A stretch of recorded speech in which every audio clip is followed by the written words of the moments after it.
오늘 제4편 2인편의 254페이지부터 하겠습니다.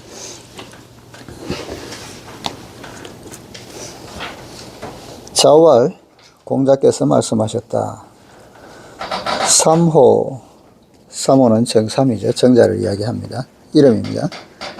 삼아 오도 일이관지 나의 도는 하나로서 꿰뚫었다. 정자왈 유 정자가 대답하였다. 그렇습니다. 여기서 유자는 오직 유자인데요. 예전에는 이제 유자 이걸로 이제 대답하는 말로도 많이 썼습니다. 그래서 유자 외에도 그 이전에는 이제 낙자, 성낙할 낙자, 말소면비 옆에 가탈 약자 써서 성낙할 낙자 있는데 그것도 그냥 고자만 써가지고 뭐 보통 대답하는 말 예라는 뜻으로도 많이 썼습니다. 자출 공자께서 나가시자 문인들이 물었다. 하위야 무슨 뜻입니까? 무엇을 이름입니까? 정자왈 정자가 말하였다. 부자지도 여기서 부자는 공자겠죠. 선생님의 도는 충서이의 충과 서일 따름이다. 이것은 공문사상에서 천고 이래로 하나의 큰 문제이며 아직도 해결하지 못한 커다란 과제입니다. 공자가 일이관지를 말한 이후 지금은 무슨 일관도 등 억지로 말을 갖다 붙인 종교단체들이 출현해서 갖가지 문제를 일으키고 있는데 정말 보통 사람은 생각해낼 수도 없다는 느낌이 듭니다. 삼은 정삼입니다. 공자는 왜 정삼에게 말하고 다른 사람에게는 말하지 않았을까요? 이것은 곧 사람의 문제인데 어째서 사람의 문제일까요? 이 문제는 풀이하면 매우 번거로워집니다. 지금 우선 극본화해서 검토해 봅시다. 어느 날 공자가 교실에 앉아 있는데 정삼이 그 앞을 지나가기에 공자가 불러 세웠습니다. 삼아 정삼은 선생님이 부르는 소리에 얼굴을 돌려서 공손히 섰습니다. 삼아 정삼은 선생님이 부르는 소리에 얼굴을 돌려서 공손히 섰습니다. 공자는 정삼에게 오도 일이관지 즉 내가 너에게 한 가지를 전해주마. 나의 도는 일이관지다 라고 말했습니다. 이 일이관지한 것이 무엇일까요? 만약 돈이라면 끈 하나로 꿰을 수가 있겠지만 돈은 돈도 아니니 어떻게 하나로서 꿰뚫을까요? 그렇지만 정자는 이 말을 듣고는 업하고 예, 저는 알았습니다 라고 했습니다. 공자는 이 말을 하고 난 후 자신도 묵묵히 말을 하지 않았습니다. 다른 학생들은 이상하게 여겨 공자가 떠나가고 나자 정삼을 둘러쌉니다. 그리고 정삼이 선생님과 무슨 문답을 했으며 선생님께서는 무슨 도를 정삼에게 전해주었냐고 물었습니다. 정삼은 수준 미달인 이 학우들에게 알려줄 방법이 없는지라 선생님의 도는 충서일 뿐이라고만 답했습니다. 이 충서는 매사에 마음을 다하고 힘을 다하여 사람에 대해서는 될 수 있는 한 너그럽게 용서하고 포용하라는 것입니다. 그러면 도에 들어갈 수 있다는 것입니다. 여기서 정삼이 말한 것은 맞을까요? 틀릴까요? 문제가 있습니다. 정삼의 말대로라면 일이관지가 아니라 마땅히 이이관지가 되어야 합니다. 둘로서 꿰뚫었다는 거죠. 왜냐하면 충과 서는 둘이니 이관이 아닙니까? 분명히 공자는 일이관지라고 했는데 왜 정자는 충서 둘로 바꾸었을까요? 이것은 큰 문제입니다. 그래서 공자의 신법을 연구하는 것은 곤란한 문제라고들 합니다.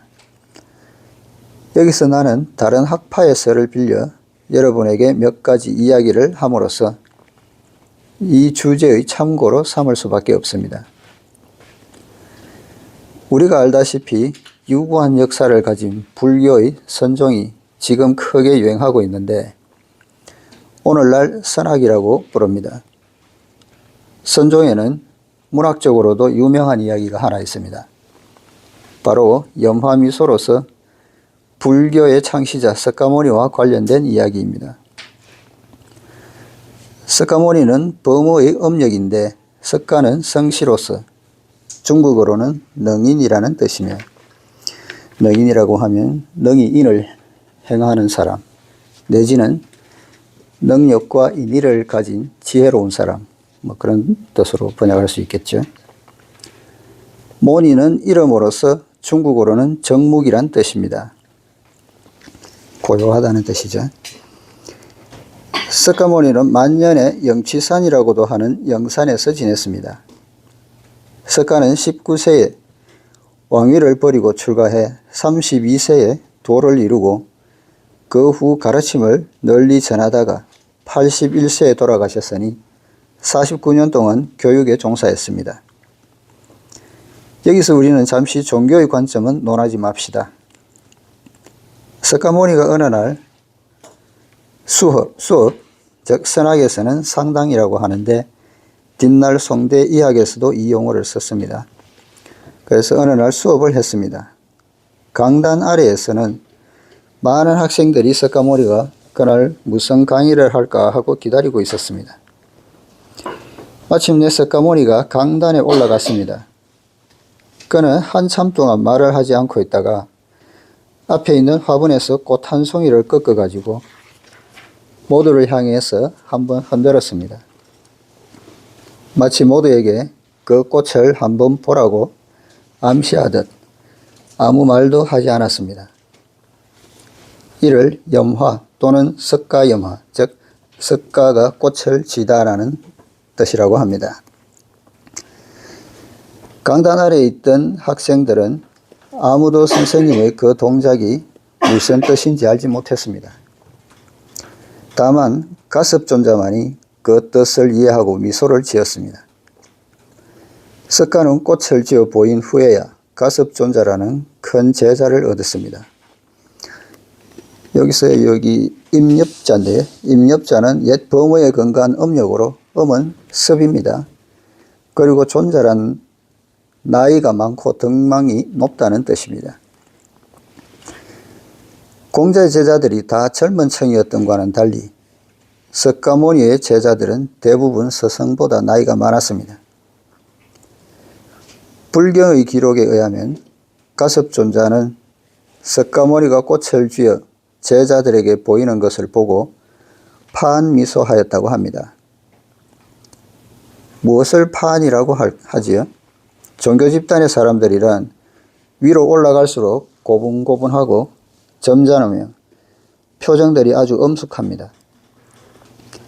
그러나 그 엄숙한 분위기 속에서도 가섭존자는 참을 수 없어 얼굴 가득히 웃음을 띄었습니다. 이것을 파한이라고 하는데 그는 엄숙한 얼굴 표정은 꿰뚫었지만 감히 크게 웃지는 못했습니다.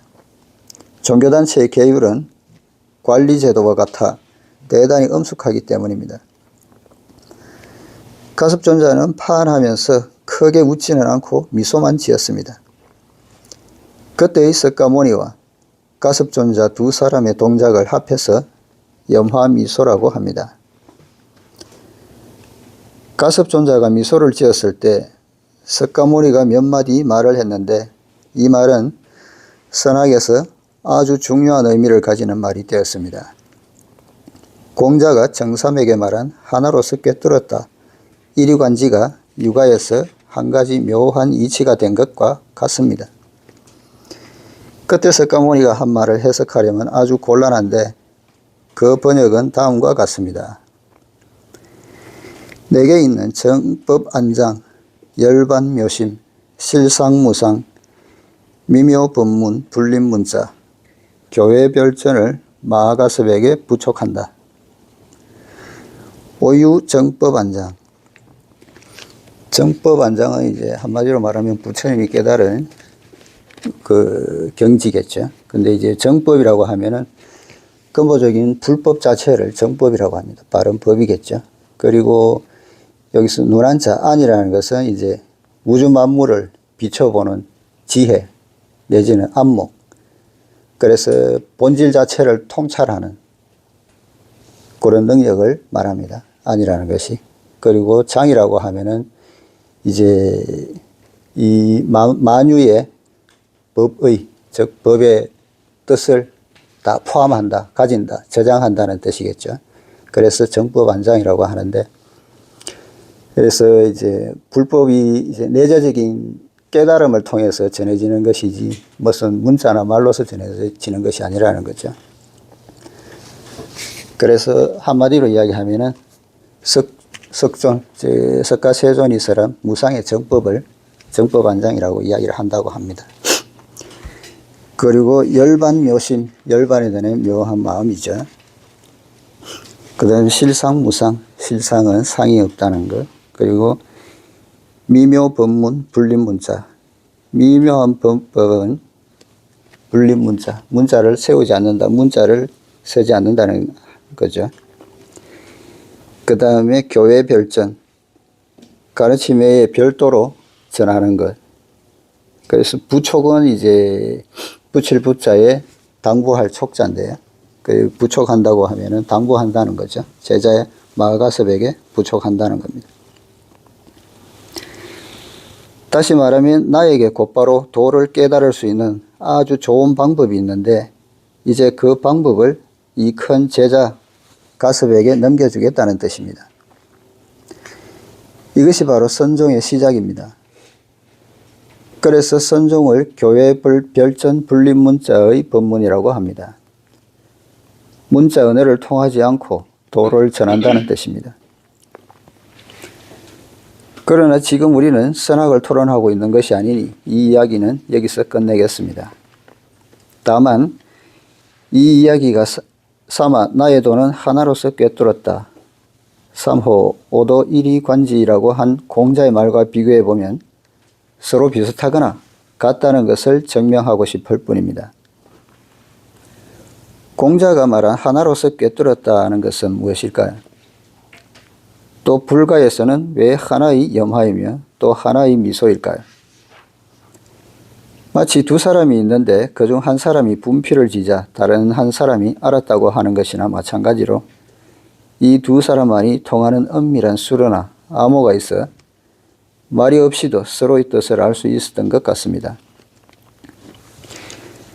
이제 또 하나의 이야기를 인용하여 설명해 보겠습니다. 선종이 중국에 들어온 것은 위진남북조 시대의 양무제 때인데 이 양무제 때라고 하면 우리가 금강경 시간에 했었지만 그 금강경을 32품으로 나눴던 소명태자가 이 양무제의 장자였습니다. 맏아들이죠. 그때 양무제입니다. 양무제 때인데 이 교회 별전의 법문은 불교 경전을 벗어나 문자를 사용하는 데 한정되지 않고 또 다른 방법으로 마음을 전한다는 것입니다. 뒷날 송대 이학가들의 공문신법이란 말도 이 명사의 뜻을 본떠서 만들어진 것입니다. 인도 국적을 가진 달마조사는 석가모니와 마찬가지로 왕자 출신으로 선종의 이심전심 법문이 그에게 전해졌을 때는 이미 28대째였습니다. 우리가 알다시피 송왕조 초기에 이르렀을 무렵 인도에서는 불교가 모두 없어졌습니다. 아랍 문화의 침입으로 회교 권력이 인도를 통치했기 때문인데 송왕조 이후 인도에서는 불교 문헌들도 많이 없어졌습니다. 오늘날 불교 사상을 연구하려면 솔직히 말해서 중국이 보유하고 있는 문헌이 가장 완전합니다. 17세기 이후 영국, 프랑스 등이 인도에 남아있던 불교 문화 자료를 발견하고 외국어로 번역하면서 서양 불교학 체계가 이루어졌습니다. 그러나 지금에 이르기까지도 서양 불교학자들이 중국 불교학 체계를 인정하지 않고 있는 까닭은 서양인들의 숨은 의도가 있기 때문입니다. 특히 어떤 사람들은 고의적으로 그렇게 하고 있습니다. 사실상 송대 이후 인도의 불교학 체계는 이미 모두 중국어로 전해져 아주 완전하면서도 규모를 갖추게 되었습니다. 인도 본토의 불교학은 소리 없이 자취를 감추어 버렸습니다. 17세기 이후의 버무 불교학 체계는 또 다른 체계로서 나중에 서양이 세운 불교학 체계라고 봐야 합니다. 이것은 세계 학술사에 있어 한 가지 큰 문제인데 여기서는 더 이상 논하지 않겠습니다. 달마조사는 수당 이전 양무제 시대에 인도로부터 선종을 가지고 중국에 왔습니다. 뒤에 계속 전해 내려와 당대의 선종의 육조인 광동의 해능에게까지 전해졌는데, 해능은 중국의 제6대 선종조사로서 글을 배우지는 않았지만 대단한 인물이었습니다. 중국 문화사에서 이 단계는 불교 혁명 시기에 해당하는데, 문자의 의지의 뜻을 이해하던 경전 연구를 띄웠고 하나의 새로운 불교 정신의 전통을 낳았습니다. 육조 이후 훗날 구지선사라는 화상이 나왔는데, 중국 선종에서의 일지선은 바로 이 사람에게서 생겨난 것입니다. 여기서 주의할 것은 삼지선이라는 책인데, 이것은 인체의 맥을 짚는 것을 연구하는 의학 서적이므로 선종 서적으로 오인하지 말라는 것입니다. 무엇이 일지선일까요? 선종은 어느 문자를 빌려 도를 전하는 것에 한정되지 않습니다. 육조 이후의 대선사인 구지선사는 누가 그에게 무엇이 도입니까? 하고 물으면 아주 간단히 대답했습니다. 그는 그때마다 자신의 집게 손가락을 들어 보이면서 바로 이것이다 라고 했습니다. 이것이 무엇일까요? 아무도 모릅니다. 그렇지만 그에게 물었던 사람은 알아차리고 도를 깨달았습니다. 어느 날 구지선사가 외출하고 집에 안 계셨습니다. 여러 해 동안 그를 따라다닌 어린 사미만 절을 지키고 있었습니다. 그날 어떤 사람이 도를 물으려고 구지선사를 찾아왔습니다. 어린 사미는 스승이 안 계시니 그대가 도를 묻고 싶으면 내게 묻는 게 좋겠다고 했습니다. 도를 물으러 온 사람이 어린 사미에게 무엇이 도인지 말해달라고 하자 어린 사미는 스승이 하던 모양을 흉내내어 집게 손가락을 들어 보이며 이것 하고 말했습니다. 도를 물었던 그 사람은 아주 기뻐하며 무릎을 꿇었습니다. 왜냐하면 그 사람은 정말로 이해하고 도를 깨달았기 때문이었습니다. 그러나 사실 그 사미 자신은 이해를 하지 못하고 있었습니다. 스승이 돌아오자 사미는 그 일을 사실 그대로 스승에게 말씀드렸습니다. 스승은 그 보고를 듣고 안으로 들어가더니 잠시 후에 뒷짐을 지고 나와 어린 사미들어 다른 사람에게 어떻게 도를 전할 것인지를 말해보라고 했습니다. 그러자 어린 사미는 다시 흉내를 내어 집게 손가락을 펴고는 이것이라고 말했습니다. 스승은 뒷짐지고 있던 손을 한번 휘두르더니 손에 든 예리한 칼로 어린 사미의 그 집게 손가락을 잘라버렸습니다. 손가락이 잘린 어린 사미는 아이고 하고 크게 한 소리를 지르고는 그 자리에서 도를 깨달았습니다. 선종에는 이런 종류의 이야기가 아주 많은데 여기서 선종의 일은 상관하지 맙시다. 다만 여기서 예로 든 몇 가지 이야기는 공자가 말한 사마 나의 도는 하나로서 꿰뚫었다와 같지 않습니까? 이는 선학의 관점에서 논어를 본 것으로 공자가 보인 도리도 일지선과 마찬가지임을 이해하게 됩니다. 그렇다면 공자가 말한 일이관지에서의 그 하나의 일자는 어떤 것이었을까요? 정자는 공자의 말을 듣고 나서 마치 가슴이 미소를 지었듯이 예, 저는 이해했습니다 라고 말했습니다. 정자가 이렇게 말한 후 공자가 나가자 문인들이 정자를 둘러싸고 선생님께서 뭐라고 하셨느냐고 물었습니다. 학우들은 공자가 정삼에게 이 말을 한 것이 보통 일이 아님을 알았기에 그렇게 물은 것입니다. 정자는 이에 대답하여 선생님의 돈은 충서일 뿐이다. 부자지도 충서이의라고 말했습니다. 정자의 말뜻은 사실은 자네들은 묻지 말게, 자네들은 아직 그 경지에 도달하지 못했네 였습니다. 여기에서 논의 또 하나의 문제를 만나게 됩니다. 바로 앞에서 우리가 논했던 문제와 같은 것인데 뒤에 다시 논하기로 하고 지금은 우선 그와 연결시켜 연구해 보겠습니다. 논어 제10편 향당의 마지막 부분에 다음과 같은 단락이 나옵니다. 향당이 편제로서는 10편인데 여기 이 책에서는 제일 뒤쪽에 있습니다. 논리전개상 제일 뒤편으로 옮겨놨고요. 그래서 색사거의 상이후집 왈 살량자치 시제시제 자로공지 삼후이작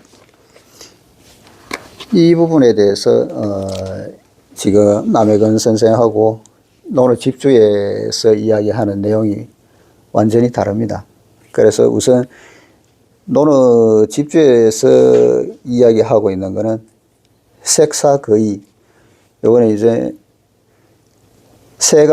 색사거의 사람의 얼굴색을 보고 안색을 보고 상이후집, 상은 날아오를 상자인데요. 날아올랐다가 후집, 집은 이제 또 다시 내려앉는 겁니다.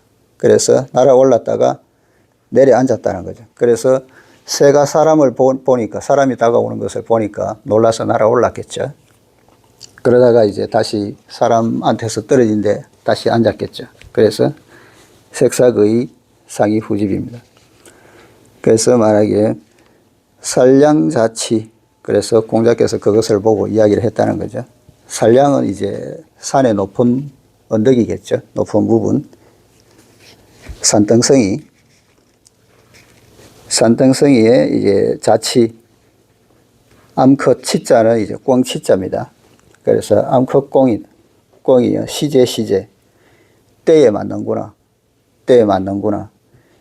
이렇게 이야기를 하니까 그 자로는 이제 그 소리를 시물, 그러니까 제철에 나는 식자재, 음식물이라고 생각을 했다는 거죠. 그래서 시물로 봐서 자로 공지, 자로가 이제 그것을 잡아서 선생님께 올렸다는 거죠.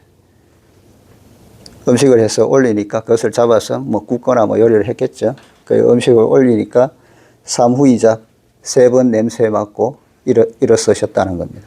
이게 이제 논어 집주에서 이야기하는 내용이거든요. 그러니까 이 단순히 봐서는 이제 그날 있었던 거, 새를 보고 이제 새를 잡아서 구워드렸는데 선생님은 드시지는 않고 냄새만 맡고 일어났다는 겁니다. 이 향당편이 이제 공자의 일반적인 생활을 이제 담아놓은 글인데요. 그렇게 본다면은 이런 내용도 있을 수 있는 내용이죠. 어느 날 뭐 야외에 나갔다가 새를 보고 잡아 올리니까 그냥 냄새 맡고 일었었다는 그런 내용으로도 볼 수 있습니다. 근데 이제부터 남해근 선생의 관점에서 다시 한번 보겠습니다. 그래서 색사가의 상이 후집, 꽁이 산뜻하고 아름다운 깃털을 펼치면서 날아올랐다가 내려앉았다. 왈, 공자께서 말씀하셨다. 살량자치, 산언덕의 암꽁이 때를 만났구나. 시제, 때를 만났구나. 자로공지, 그러자 자로가 업하였는데 여기서 공자는 이제 앞에 손수변이 있는 공자, 손을 잡는 거죠. 맞잡고 업하는 거, 그것을 공이라고 합니다. 그 공자와 통한다는 거죠. 그래서 자로가 업하였는데 사무이작, 그 뜻을 깨닫고 감탄의 숨을 3번이나 쉬었다. 아까 이야기했던 집주의 내용하고는 또 완전히 다르죠. 송대의 대의학자인 주희나 역대의 학자들은 이 단락 앞뒤의 글 가운데 빠진 글자가 있다고 생각했습니다. 고대에는 오늘날 우리처럼 인쇄가 발달하지 않아서 서적은 죽간, 즉 대나무 조각에 칼로 글자를 새겨 만들었는데 한 조각 한 조각씩 다루다 보면 빠뜨리기 쉬웠다는 것입니다. 그렇지만 이러한 관점도 완전히 믿을 수 없는 점이 있습니다. 원문을 한번 봅시다. 색사거는 새가 땅에서 날개를 파닥거리며 하늘로 날아오른 후 훨훨 날아가는 것을 말합니다. 이것은 한 폭의 자연스럽고 아름다운 생동하는 화면으로서 그 정체의 아름다움이 최근에 유행하는 나는 천지간의 한 마리 갈매기야라, 천지 149라는 노래와 비슷합니다. 자, 다시 원문을 봅시다. 공자가 살량자치 시제 곧 사는 덕에 암꽁이 때를 만났구나 하자 자로가 옆에서 듣고 공지, 즉 몸을 공손히 하여 업하고 아 하고 감탄하는 모습입니다. 그런데 자로는 왜 삼후이작, 즉 감탄의 숨을 3번 쉬었을까요? 후는 코로 숨을 들이쉰다는 뜻입니다. 우리가 젊었을 때는 우스갯소리로 자로가 몸을 공손히 하여 업하고 감탄의 숨을 3번 쉬었다는데 왜 그랬을까? 자로가 꿩고기를 먹고 싶어서 먼저 코로 향긋한 냄새를 맡아본 것이다 라고도 했고, 자로는 기공을 연습하는 사람이라 먼저 호흡을 3번 하고 꿩을 잡으러 갔기에 꿩이 자로에게 맞아 쓰러졌다 라고도 했습니다. 이런 것은 다 우스갯소리입니다. 그렇다면 위에 인용된 향당편의 이야기는 도대체 무슨 뜻일까요? 나의 관점으로는 바로 공자가 말한 나의 도는 하나로서 꿰뚫었다, 오도 이리관지나 선종에 꽃을 쥐어들자 미소 지었다, 염화미소라고 하는 이치가 마찬가지로 보입니다.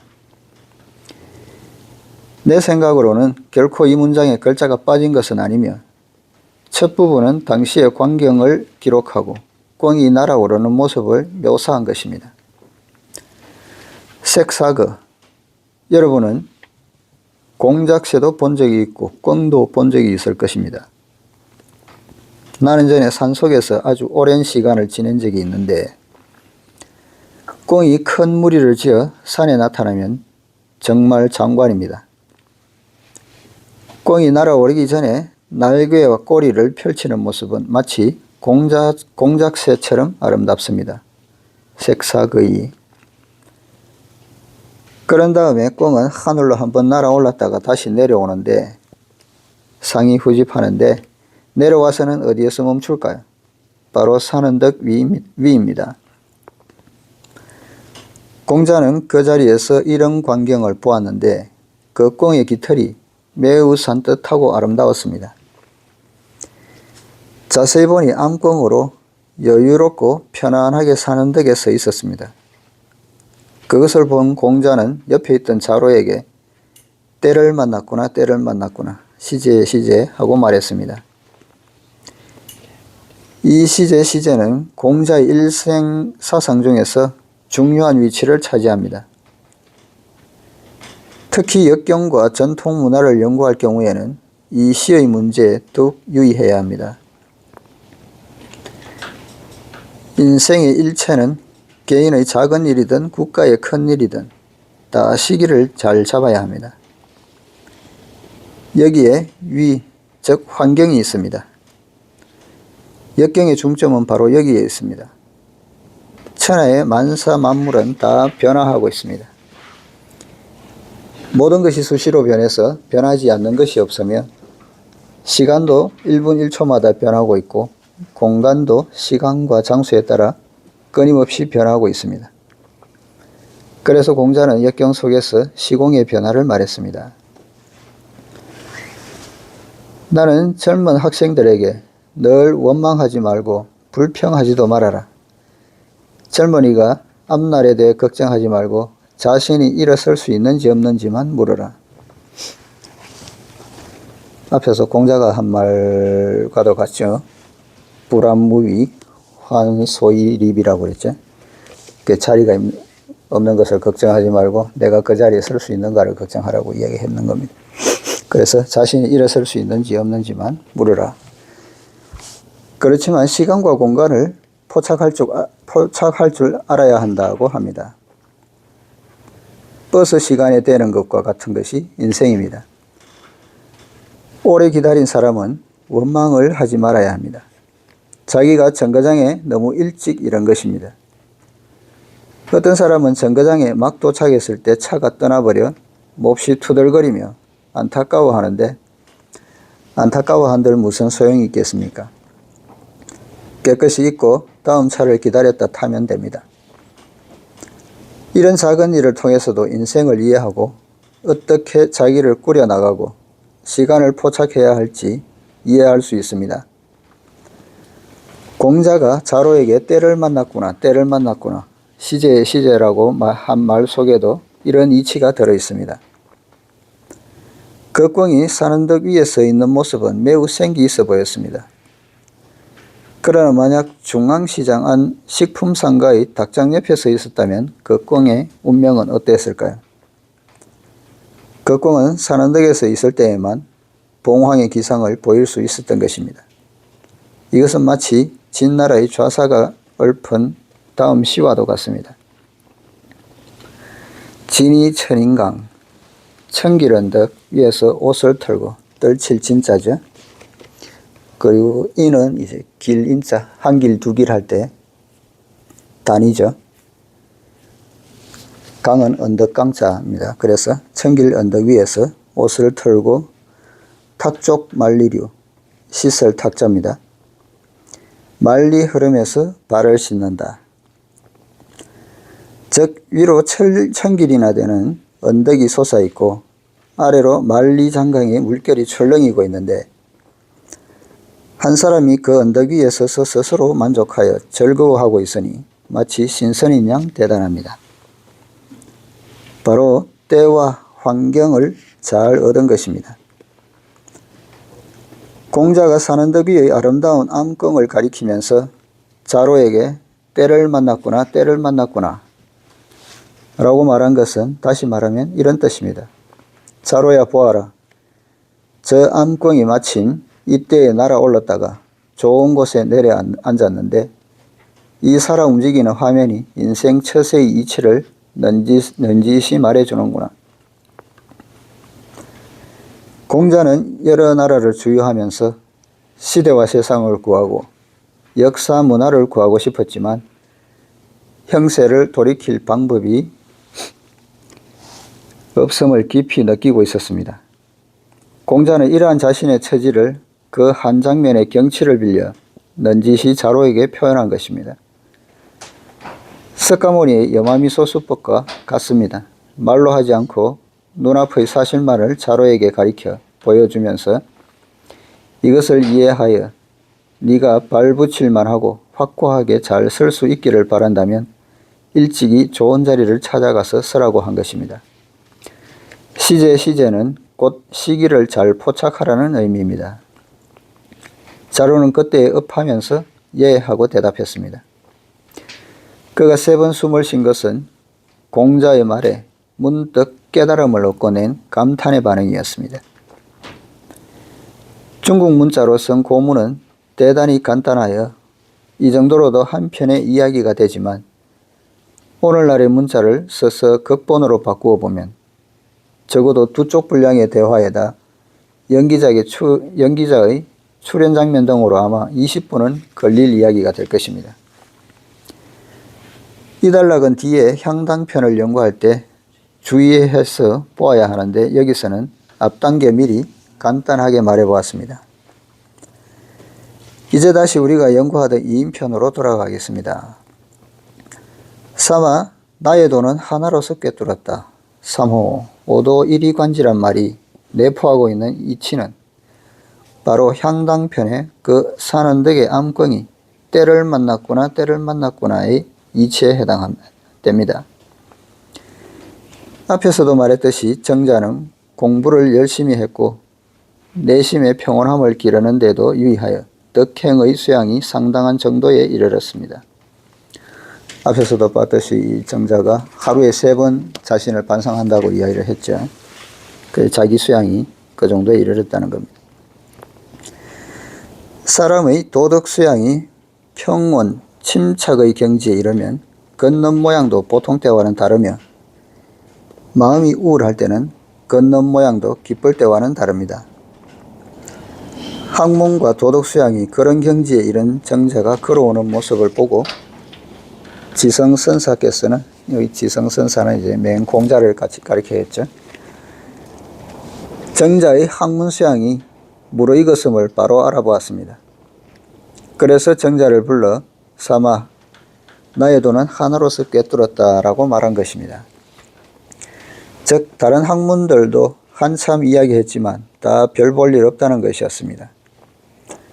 공자의 이 말은 석가모니가 말한 불립문자에 해당하는데, 진리는 자기 마음속에 있어서 마음이 언제 어디서나 평온 침착하고 담담하다면 수양이 그의 경지에 이른 것입니다.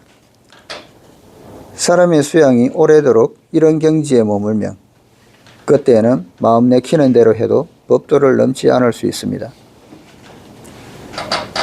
그러나 일반 학생들은 수양이 그런 정도까지 도달하지 못해 그 이치를 말해도 바로 알 수 없었으며 반드시 내적으로 진정한 수양이 있어야 했습니다.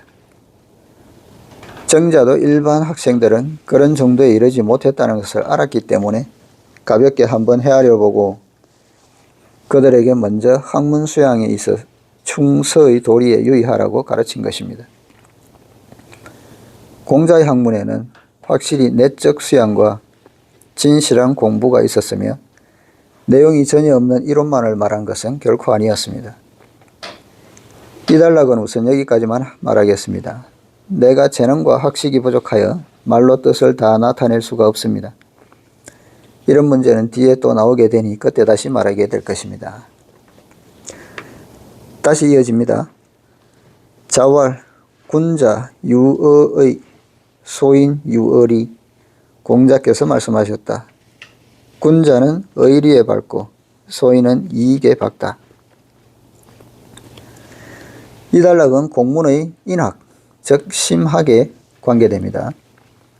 이 심의 개념에는 오늘날 말하는 생각, 의식 등 심리에 관한 학문이 모두 포함되지만 지금의 심리학에서 다루는 심에 한정되지 않고 나의 돈은 하나로서 꿰뚫었다에서 보인 심성의 심을 가리킵니다. 그런데 여기서 말하는 유는 무엇일까요? 이 글자에 유의해야 합니다. 현대인은 논리학을 말하기 좋아하는데 논리학은 서양의 학문으로 16세기 이후에 논리학적 방법이 크게 유행했습니다. 이는 그리스의 원시 논리학에서 발전되어 온 것입니다. 논리는 일종의 사고방식입니다. 이에 대해 철학자들의 견해는 두 파로 나뉩니다. 그 한 파는 유물사상입니다. 그들에 의하면 우주의 근원은 물에서 비롯되어 그 물이 불로 변하고 그것이 식으면서 점점 오늘날의 대천세계가 형성되었다는 것입니다. 인도에도 지수화풍이라는 4대가 우주 시작의 근원이라고 말하는 학파가 있었습니다. 이것은 중국의 금목수화토라는 오행이론에 해당합니다. 이런 이론들은 뒷날 유물사상으로 발전하였습니다. 또 다른 한파는 유심을 말하는데 우주에는 물질을 초월하는 하나의 정신이 있고 물질은 그 정신이 창조해낸 것이라고 합니다. 이는 철학 문제에 관계되어 그 해설이 아주 많습니다. 후세에 이르러 이에 대해 문제가 제기되었는데 우주가 어디에서 왔는지 어떻게 알 수 있느냐는 것입니다. 철학자들은 그것을 학문과 생각을 통해서 알게 되었다고 말했습니다. 그렇다면 철학자의 생각의 판단이 정확한지의 여부를 먼저 연구해 보아야 한다는 것입니다. 이렇게 해서 생각의 법칙에 대해 연구하는 논리학이 발달하게 된 것입니다. 그런데 이와 같은 논리학은 그리스보다 먼저 인도 불교학에서 발달했습니다. 이 문제에 대해서 세계의 학자들 간에는 두 파의 견해가 있습니다. 그 한 파는 서양인의 입장으로 인도의 사유방법은 그리스에서 온 것이라고 합니다. 다른 한 파는 우리의 전통 문화 견해를 포함한 동양인의 입장으로 그리스의 논리는 인도의 방법에서 전해진 것이라고 합니다. 인도의 논리학 체계를 중국에서는 인명학이라고 번역하였는데 인을 밝히는 학문이라는 거죠. 서양의 논리학보다도 완전하고 엄밀합니다. 서양의 유명한 해겔 변정법인 정반합은 세상에 널리 알려져 있습니다. 그래서 많은 사람들이 역경은 굉장하다, 해겔의 변정법인 정반합과 꼭 같다 라고 말합니다. 이것은 우리들의 비애입니다. 나는 말합니다. 형씨, 역경은 5000년 전에 나온 것인데 해겔은 언제 변정법을 발견했는가? 왜 우리 조상의 것을 가지고 서양인들과 비교해서 그와 같다고 말하는가? 이는 거리에서 할아버지가 손자를 데리고 걷고 있는 것을 보고 할아버지가 손자를 닮았다고 말하고 손자가 할아버지를 닮았다고 말하지 않는 것과 같네. 왜 인명학의 방법이 논리학보다 뛰어나다고 말할 수 있을까요? 인명에는 몇 개의 단계가 있는데 간단히 말하자면 종, 인, 유, 합의 단계입니다. 종은 바로 전제로서 말을 할 때는 반드시 종이 있어야 합니다. 그 종의 이유, 즉 전제가 성립되는 이유가 인입니다. 그런데 때로는 종이 있고 인이 있는지를 분명하게 말할 수 없는 일도 있어 오직 비유로만 설명할 수 있는데 이것이 유입니다. 장자에서는 이것을 우원이라고 했습니다. 각 종교마다 우원이 많습니다. 기독교의 성경에도 우원이 많은데 그 밖에도 각 종교의 교주들은 모두 비유를 잘했으며 그 비유 속에는 언어와 유머가 들어있습니다. 종과 인을 다 말하에 통하고 나면 바로 결론인 합이 됩니다. 괄호 안에 그 내용을 잘 설명해 놨는데요. 종은 주장, 인은 이유, 유는 신뢰, 합은 적용, 결은 결론이라고 합니다. 예컨대 산에 불이 났다. 오늘 현상이니까 종이죠. 전제입니다. 왜냐하면 연기가 나기 때문이다. 그렇게 생각하는 게 연기가 나고 있는 것을 봤기 때문에 불이 났다고 생각을 한다는 거죠. 그것이 인이고요. 마치 아궁이에 불을 떼면 연기가 나듯이 이것은 유, 비유하는 겁니다. 이처럼 산에 연기가 난다. 합, 그러므로 산에 불이 난 것이다. 그래서 결론으로 내세우는 겁니다. 논어석의 유자를 말하려다 보니 이런 여담을 하게 되었습니다. 본문의 군자는 의리에 밝고 소인은 이익에 밝다. 군자 유어의 소인 유월이라는 말은 군자는 일을 논할 때 그 일이 도덕상 옳은지 옳지 않은지만 묻지만 소인은 얻을 이익이 있는지 없는지만을 생각한다는 것입니다. 공자의 이런 관점에서 오늘의 세계를 보면 참담합니다. 오늘날 전 세계가 모두 이익만을 생각하고 있어 곳곳마다 이익이 되는 것만을 앞에 늘어놓아야 비로소 통할 수 있습니다. 그런데 온 세상이 소인들 뿐이라면 차라리 간단할 텐데 골치 아픈 것은 언제나 소인과 군자가 뒤섞여 있어 가리기가 아주 어렵다는 것입니다. 그렇다면 어떻게 해야 인에 도달할 수 있을까요? 오늘은 여기까지 하겠습니다. 17장은 다음 시간에 할게요.